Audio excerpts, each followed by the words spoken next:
So similarly, the Divine Mother, we prefer her in the mood as Radha. And the Divine Father, we prefer him in the mood as Krishna. If you wish to worship him as a king, that is your choice. If you wish to worship him in the four-armed form, that is your choice. But the sweetest, most loving forms of the Lord are their forms as Radha Krishna, where there is pure love, only that bestowing of para-bhakti upon the souls. That does not mean that we distinguish that Radha is big and Sita is small and Krishna is big and Ram is small. No. They are all one. Rupa Goswami Pad has written in the Bhakti Rasamrit Sindhu, Siddhanta Twasta Bhedepi Shree Krishna Swarupayo. The Siddhant, the theory is that abhed, there is no difference between Shree's Ish, that is Mahavishnu, and Shree Krishna. Mahavishnu and Shree Krishna are the same. And yet, Leela Premna Priyadhikyam Madhuryam Venurupayo. The ras, the sweetness in that Venurup, in the flute playing Shree Krishna, is special. Why? 4 special madhuris are manifested there. Exceedingly beautiful form. Exceedingly sweet Murli Madhuri, the enchanting flute of his that pulls the minds of the devotees. Exceedingly sweet childhood pastimes that Sri Krishna manifests. And the Prem Madhuri, how his Bhakta Vashyata, captivated by the love of his devotees, he becomes a horse, plays with them, gets tied with a rope, etc. So he manifests all these sweetnesses in the Krishna form. So the Rasik saints, they say, we want the ras, the sweetness of devotion that is there in the Krishna form, which makes it easier. So that Yogamaya power, it's all under the Yogamaya power, the divine love, etc. That Yogamaya power keeps God hidden from us souls who are not yet qualified. And when we do become qualified, by its grace, we get God. We get that divine love, divine bliss, etc. Let's move ahead. 26. Vedaham samatitani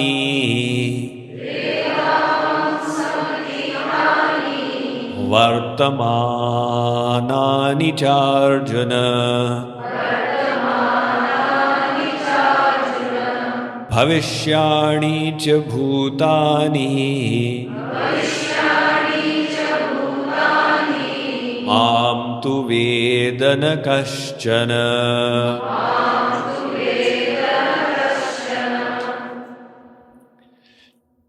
So Sri Krishna says, Arjun, I know everything. I know the present, I know the past, and I know the future. I know everything. Mam tu vedana kaschana. Me, nobody knows. He is referring to those souls who have not received the grace. In other words, we souls in the material world, we do not know God. Mam tu vedana kaschana. Which is very natural. If we could know God, then what would be the difference between us and Him? He is all-knowing, and our ability to know is given by Him. The intellect He is fitted in our brain, that intellect is about 2 fingers in width, maybe 3 fingers. So that is the capacity of our intellect. We may feel that we are very intelligent, but the reality of the matter is that it's only this much. So with this kind of intellect, can we challenge the all-powerful God? Then how do we say, I don't understand this pastime of Shree Krishna. I think Krishna did a mistake out here. He should have consulted me before he did his pastimes. That is the pride of our intellect speaking. In the Kena Upanishad, there's a beautiful episode. The devotee tells the Guru, I know God. The Guru says, Yasya matam tasya matam matam yasya na vedasa. That person who thinks he knows God does not know God. That person who thinks, who can know God, truly knows God. So the devotee says, I don't say I know God. I also don't say I don't know God. Naham manne suvedeti, naham vedeti evacha. So the Guru says, in that case, it's clarified that you don't know him because you're making such a dual statement. But the Upanishads have repeatedly said you cannot know God. Naisha tarken matirapaneya kathopanishad. Yato vacho nivartante aprapya manasasah. This is the Taittiriya Upanishad. Saesh neti netyatma grahya. This is the Vrihadaranyaka Upanishad. And out here, Shree Krishna has made it very clear. Mam tu vedana kashtana. Arjun, I am Trikal Darshi. I know the past, present and future. So you say, if God knows the future, does God know on which date I will become God realized? Like you go to astrologers for various predictions. What is your prediction about me? When will I become God realized? God says that even I do not know. Why? Because I've put that in your hands. If God knew when we will become God realized, then it would be a deterministic model. Then there would be no free will from our choice, from our side.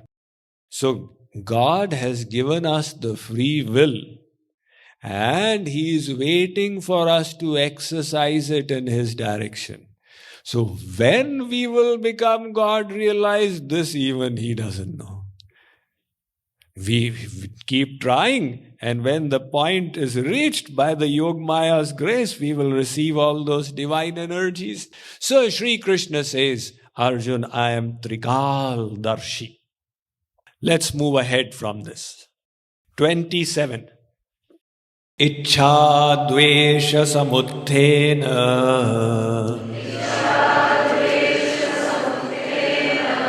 dvandva-mohena bharata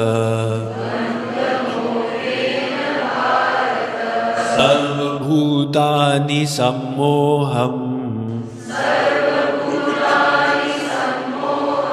sarge yanti parantapa.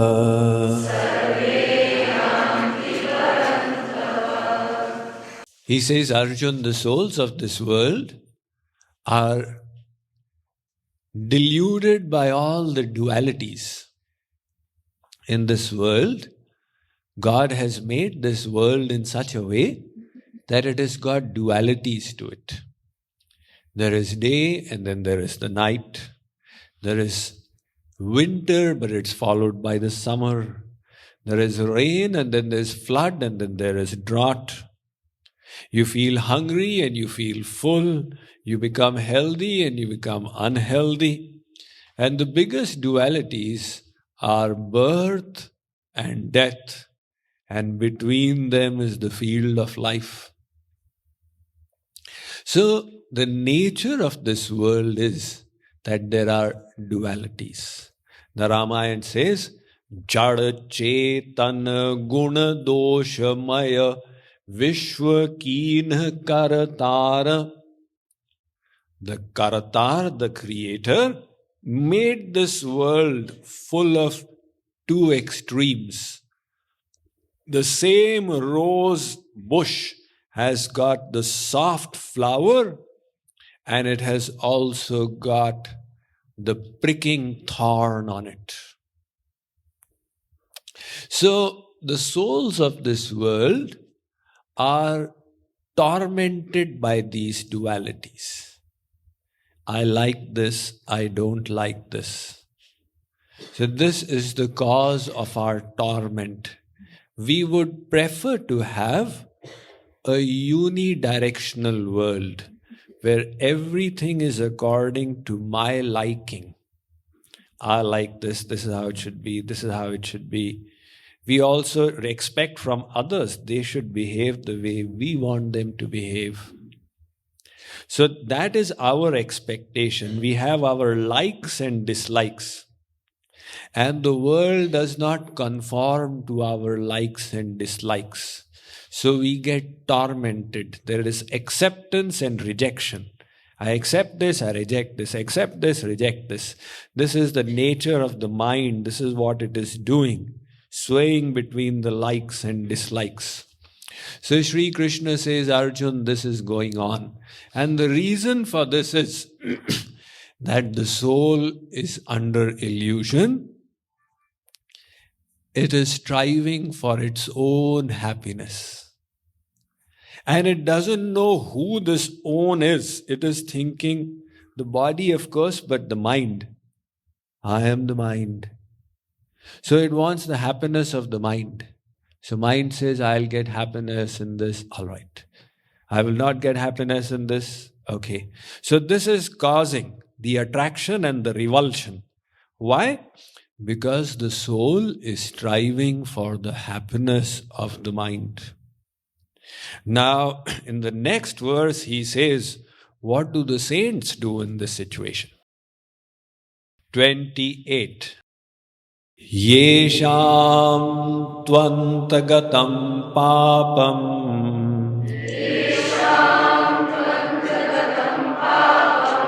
jananam punyakarmanam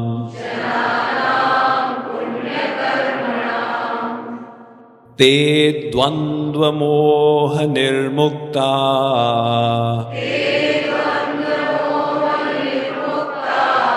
bhajante mam dridhavrata.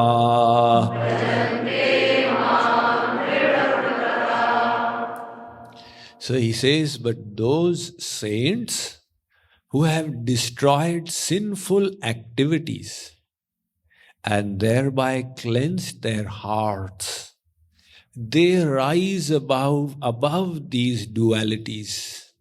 And they are able to worship me with determination. So living in this world, how come the saints rise above dualities? Because they stop striving for the happiness of the mind. They understand that if we remain at the level of the mind will take us on a roller coaster ride. People tell me, I say, come on, start doing this devotion. Swamiji, if I like to, my mood says I should, then I will do it. So they are subject to their moods. My mood is not all right now. What is this mood? Mood is the mind. So do you wish to be a slave of your mind? Kripaluji Maharaj says, Man ko mano shatru uski sunahu jani kachu pyare. O soul, treat the mind as your enemy. This mind has cheated you for endless lifetimes. If you go by your moods, the mind will keep swinging you around in the world. You have to rise above the mind. So, these saints, they understand the secret is not to go after the happiness of the mind, but to go after the happiness of the soul. And the happiness of the soul has to be reached by overcoming the mind. So what your mind wants, you do the reverse of it. That frees you from the mind. You don't have to try. God has arranged the world. You see, God, like we discussed, has made the world full of dualities. Whether you like it or not, the dualities will come. So automatically the world wishes you to help you to rise in your spiritual strength and go beyond. So when you have adverse circumstances, don't at each situation can be a situation to block our progress or an opportunity to jump further ahead. So when there's something that is against our moods, our likes, our desires, we can say, my mood has gone off, Swamiji. That's why I'm not doing devotion nowadays. Otherwise, what do the saints do? That's what Shree Krishna says. They rise above dualities. How? They take it as an opportunity for spiritual progress. If things seem to go wrong, they say, no, they're going perfectly right. God has arranged this so that I become more tolerant, so that I become more detached, so that I increase in my wisdom. If everything goes according to our mind's desire, where is the scope for progress? Progress will take place when things go against our desire. So those who are aiming for spiritual progress, they welcome such opportunities. Let the adverse circumstances come so that I can move further ahead. You may have heard of that story. There was one Mahatma, and he had a staunch enemy. The enemy used to think of the Mahatma as his enemy. The Mahatma never used to think of him as an enemy. So that person passed away. People came to Mahatma Ji, Maharaj, that evil man who used to always speak bad about you and try and harm you, he has passed away. We are so relieved and so happy. Mahatma Ji heard it and he started crying. People said, why are you crying? But he caused you so much of pain and discomfort. Mahatma Ji said, it was because of him that I was progressing rapidly in sadhana. He used to, from his side, cause opposition. I would have the opportunity to test my tolerance, to increase my patience, to check my willpower and my determination. Now that he is passed away, I am so worried, how will I progress? That is why I am crying. In other words, the world is the same. The attitude is different. If the attitude is worldly enhancement, then we are subjected to the likes and dislikes and moods and dualities. And if the attitude is spiritual growth, then we take both the dualities in our stride.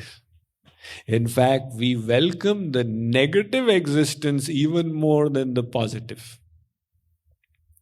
That is what Narsi Mehta was the ideal example of it, isn't it?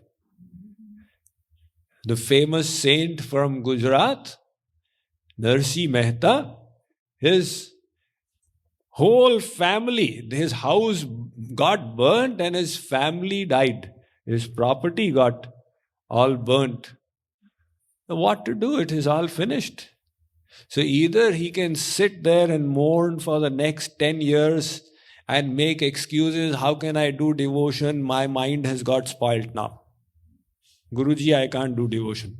But that was not the attitude of Narsi Mehta. He said, Bhalu thayu bhangi janjal, sukhe bhajishu Shri Gopal. He said, all right, good riddance, the whole world has got snatched away in one moment. Now I will just sit and do the real work of my life, which is bhajan of Shri Krishna.